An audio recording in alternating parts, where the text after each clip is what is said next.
अस्सलामुअलैकुम। आप देख रहे हैं इरफानी नेटवर्क यूट्यूब चैनल और मैं हूं मोहम्मद इरफान झारखंड। दोस्तों, एक लेटेस्ट इंटरव्यू असदुद्दीन ओवैसी का, जिसमें उन्होंने हैदराबाद के घमासान के बाद, हैदराबाद के चुनाव के सफलता के बाद दिया है एक ज़बरदस्त इंटरव्यू। और इस इंटरव्यू में कुछ ऐसे बात को रखा है जिससे खलबली मच गया है। तो बैरिस्टर असदुद्दीन ओवैसी का खलबली मचाने वाला इंटरव्यू आप लाइव देखें इस वीडियो में। साथ ही साथ अगर आप भी असदुद्दीन ओवैसी को लाइक करने वाले हैं, अगर आप भी असदुद्दीन ओवैसी के चाहने वाले हैं, तो इस वीडियो को कर दीजिए अभी से लाइक। साथ ही साथ मेरे चैनल इरफानी नेटवर्क को कर लीजिए सब्सक्राइब। और दोस्तों, चलिए असदुद्दीन ओवैसी की हैदराबाद में 44 सीटों पर मिली कामयाबी के बाद जो जमकर असदुद्दीन ओवैसी ने भड़ास निकाला है, अपनी बातों को रखा है, उसको सुनते हैं क्या कहा है असदुद्दीन ओवैसी ने ऐसा इस लाइव इंटरव्यू में। तो चलिए अब वीडियो स्टार्ट करते हैं। हमको आपकी जरूरत पड़ती है, सबकी जरूरत पड़ती है, मगर जहां तक मेयर और डिप्टी मेयर इलेक्शन का सवाल है, जब तक state election commission 150 municipal wards का ऑफिशियली रिजल्ट डिक्लेयर नहीं करता है, क्योंकि निरडमेट एक म्युनिसिपल वार्ड का नतीजा आने वाला है, रुका हुआ है कोर्ट के कुछ फैसले की वजह से, और उसके बाद ही ये प्रोसेस शुरू होगा मेयर और डिप्टी मेयर का। अभी हमारे पार्टी में इस सिलसिले में मैं अभी कोई बातचीत नहीं हुई है। मैं अपने पार्टी के जिम्मेदार एमएलए से, तमाम लोगों से बात करूंगा, और ना टीआरएस से हमारे कोई कांटेक्ट, ना हम उनसे करें ना वो हमसे किए, तो जब ये टाइम है उसके लिए। सर, लेकिन ये आप बात बोलने के लिए कह रहे हैं, लेकिन सबको पता है कि टीआरएस और एमआईएम का वास्ता रहा है, चाहे लोकसभा चुनाव हो चाहे विधानसभा चुनाव, आप सपोर्ट करते रहे हैं और बिना आपके बनेगा भी नहीं। इस म्युनिसिपल इलेक्शन में, जीएचएमसी के इलेक्शन में रहमत कई जगह पर मुकाबला किया, जैसे 51 सीट हम लड़े, एक रहमत नगर था, रहमत नगर में टीआरएस जीत गए, हम सेकंड आए। हम तो कोशिश की टीआरएस कराने की, वहां पर टीआरएस ने हम हमारे कैंडिडेट कराने की कोशिश की। तो ये बात बिल्कुल गलत है, ये इसमें कोई सच्चाई नहीं है। बीजेपी ने जो इस तरह से जो आश्चर्यजनक जीत बीजेपी की हुई, आश्चर्यजनक, और जो पिछले बल्दिया के चुनाव से देखा जाए, जो इस बार जीत, हमारा 44 जीतना आपके लिए ताज्जुब की बात नहीं है। आपने तो बस कि भाई अरे भाई इनका कितना हुआ, 150 लड़े ये लोग, और 36% सक्सेस रेट इनका, स्ट्राइक रेट। हमारा 86% है। ये आपको देखना चाहिए कि अगर हम लड़ लेते 70-80, तो भाई साहब फिर तो सबकी टाई कर दिए थे हम। नहीं, हमेशा आप बीजेपी की मुखालफत करते रहते हैं, रोकने की बात करते हैं। हाँ। लेकिन बीजेपी हैदराबाद में, जो कहा जाता है कि आपका शहर माना जाता है, हमारे कॉन्स्टिट्यूंसी में बीजेपी कहाँ जीती बताइए? हम 44 हैदराबाद में म्युनिसिपल वार्ड्स हैं, 34 हम लड़े, 33 हम जीते, 5 साल पहले भी जीते थे। क्या किया बीजेपी ने? सर्जिकल स्ट्राइक, जिन्ना, अफगानी, रोहिंग्या, वो यूपी के मुख्यमंत्री को लाए, 3 वार्ड हार गए। अमित शाह को गृह मंत्री को लेकर आए, वो आपका घासी बाजार हार गए। अरे इतना रीड मत करिए, ये वक्तिया कामयाबी है, ज्यादा दिन नहीं चलने वाला है ये। अच्छा, टीआरएस के खिलाफ आप लड़ रहे थे, लेकिन एक सेकुलर पार्टी, जिसको आप सेकुलर पार्टी बोलते रहे हैं, उसकी इतनी जबरदस्त हार हुई है, इस पर आपका क्या कहना है? जनता का वर्डिक्ट है, इसमें क्या है? उसमें जनता का वर्डिक्ट है, जनता का वर्डिक्ट है। और ये Hyderabad, greater Hyderabad municipal corporation जो वर्डिक्ट है, वो किसी पार्टी के लिए मैंडेट नहीं है। हैदराबाद की जनता ने ना एमआईएम को डिसाइसिव मैंडेट दिया, ना बीजेपी को दिया, ना टीआरएस को दिया। इस मैंडेट की इज्जत करना जरूरी है, इस मैंडेट को समझना जरूरी है।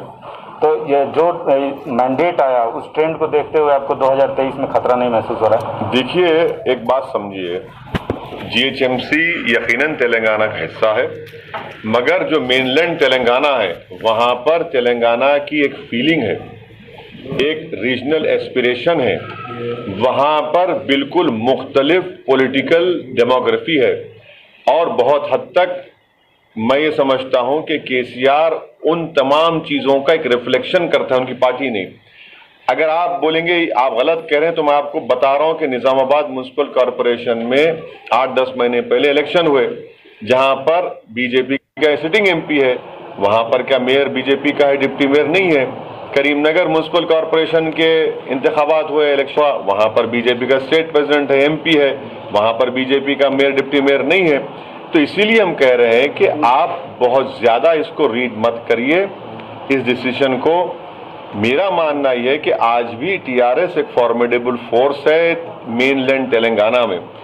यकीनन जो नतीजा आया है, KCR को सोचना पड़ेगा कि क्यों ये नतीजा आया। हमको यकीन है कि एक मंजेवे सियासतदान है जिन्होंने अकेले अपनी इस पार्टी को खड़ा किया है, वो देखेंगे उस बातों को। मगर ये मेरा काम नहीं है कि मैं किसी के पार्टी के अंदरूनी मामलात में तबसरा करूं, उनको फैसला करना है, वो बेहतर जानते हैं कि क्या करना है नहीं करना। सर, ये क्या वजह है कि जब चुनाव होता है बीजेपी आपको आप पे अटैक करती है, आप बीजेपी पे अटैक करते हैं, और वहाँ पे बीजेपी गेन कर जाती है।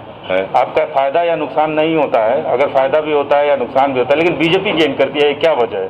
कहाँ बीजेपी गेन की? और सुनिए, औरंगाबाद की जो MP सीट थी 22-23 साल शिवसेना के पास थी, इम्तियाज जलील हरा दिए, कांग्रेस नहीं हरा पाई थी। झारखंड में हम इलेक्शन लड़े, नहीं मिली कामयाबी, वहां बीजेपी नहीं जीती। अरे कितनी मिसालें दूंगा मैं आपको ऐसे। ये हमको बीजेपी से क्यों जोड़ते आप? देखिए, समंदर सारी सियासी पार्टियां समंदर के दो किनारे एक नहीं हो सकते, इतना याद रख लीजिए आप। समंदर के दो किनारे कभी एक नहीं हो सकते। बंगाल में भी ऐसा ही होने वाला है सर, अब बीजेपी जीतेगी, आप चुनाव लड़ेंगे। अरे भाई, अगर मेरे लड़ने से एक तो कोई जीतेगा कोई हारेगा, मैं भी जीतूंगा ना। ये कब से हो गया कि भाई आप ये देख कर लड़ी इलेक्शन?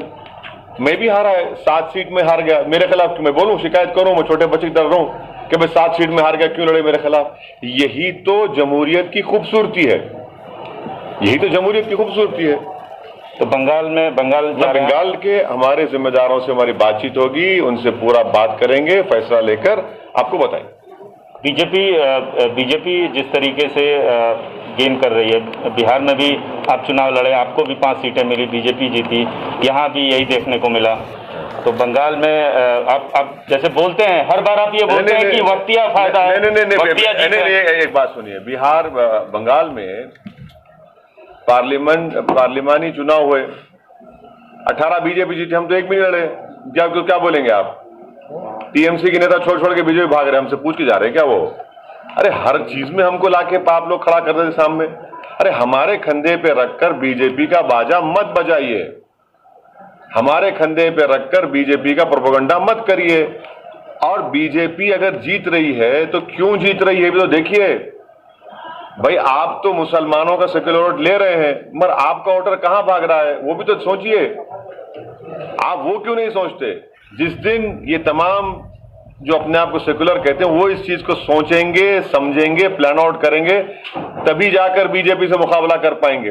अगर ये दिन रात 24 घंटे से असदुद्दीन ओवैसी और एमआईएम करते रहेंगे तो कोई फर्क पड़ने वाला नहीं है। करते रहिए, आप हमारा नाम लेते रहिए, हम और आगे बढ़ते जाएंगे। यानी बीजेपी भी आगे बढ़ती जाएगी। अब बीजेपी आगे बढ़ रही है तो इनकी वजह से बढ़ रही है। बिहार में इतना एंटी इनकम्बेंसी था JDU के खिलाफ, और अब वहां नहीं जीतते आप, तो इसका जिम्मेदार किसको देंगे आप? अरे भाई, आप नहीं जीत पा रहे तो हमको आप इनकी वजह से हो, तो ठीक है, बोलिए, कोई बात नहीं। सर, हैदराबाद की जनता कब तक उम्मीद करे अपने नए मेयर? अभी ये तो प्रोसेस उसका है, उसका एक स्टैट्यूट है, एक्ट है, उसके मुताबिक जब एक्ट आएगा, लॉ आएगा तो फैसला होगा। अगर मेयर MIM के हिस्से में आता है, कोई फैसला नहीं हुआ है हमारी पार्टी में। जब बातचीत होगी, फैसला होगा, जब वक्त आएगा तब आपको बताएंगे। बस उम्मीद करते हैं दोस्तों सभी असदुद्दीन ओवैसी के चाहने वाले लोगों को ये इंटरव्यू बहुत पसंद आया होगा, और आपने असदुद्दीन ओवैसी का वो नवाबों वाला, वो शाही, वो ठाठ बाट और वो नवाबी स्टाइल भी भाया होगा कि किस तरीके से असदुद्दीन ओवैसी ख़त्म करें इंटरव्यू और बोलते गए बस बस बस, यानी जितना चाहे उतना ही बोलें। ओवैसी साहब जितना चाहे उतना ही बोलेंगे, उससे ज़्यादा कोई बोलवा नहीं सकता है। दोस्तों यही अंदाज और यही ठाट बाट के आज लाखों नहीं बल्कि करोड़ों ओवैसी साहब के दीवाने हैं। एक बार फिर से असदुद्दीन ओवैसी के तमाम चाहने वालों को और उनके जीते हुए तमाम उम्मीदवार, और उनके ही नहीं बल्कि सभी पार्टियों के तमाम जीते हुए उम्मीदवार को मेरे जानिब से हार्दिक शुभकामनाएं। धन्यवाद, आदाब।